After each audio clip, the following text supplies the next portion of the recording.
I always talk about passion and process. So most of this call, a lot of this call so far, I've talked about passion, which is mindset, energy, belief, how big you can think, how excited you can get, how energized you can be. So process is equally important.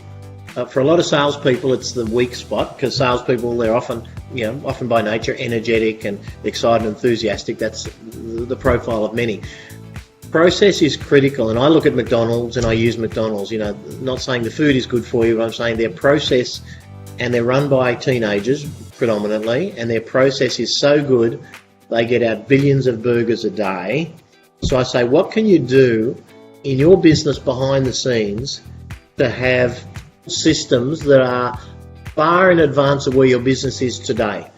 So if you're doing 100K and you want to do $1 million, you need to actually have $1 million systems in while you're doing the 100K, because that will give you the capacity to grow into that bigger business. Whereas if you've got 100K systems and you're doing 100K and you get to 150, 200 and the wheels start wobbling and you're thinking, oh God, this is tough, and then people start complaining because something went wrong, you're going to kind of shrink back to where your systems were.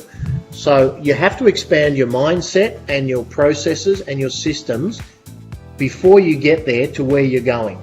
So simple things like, guys, checklists. Like when I was selling, and even today in the different roles I have, if I'm coaching, I've got a checklist of all the stuff I want them to do before the coaching session, and then what we go through, and I have a rough agenda, and I take notes, and I have a system where after the session I follow up with an email, and then I've got a library of attachments that if I want to give them some specific stories to read or whatever, I'll attach it. So I can get a lot done because I want to do a lot of coaching, and it's a big part of my role now.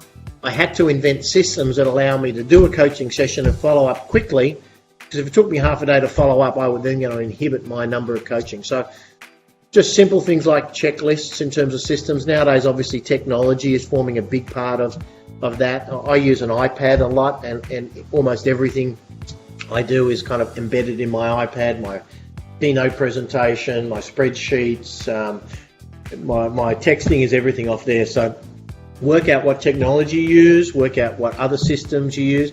And there are other systems, Sam, like, we've spoken a lot. Dr. Fred taught it many years ago about Ideal Week and morning ritual. So that's a system. What do you do in the morning from when you wake up until your first meeting? That is a system. Your environment must support your goals, your office environment, your home environment, your car, your tools, your technology.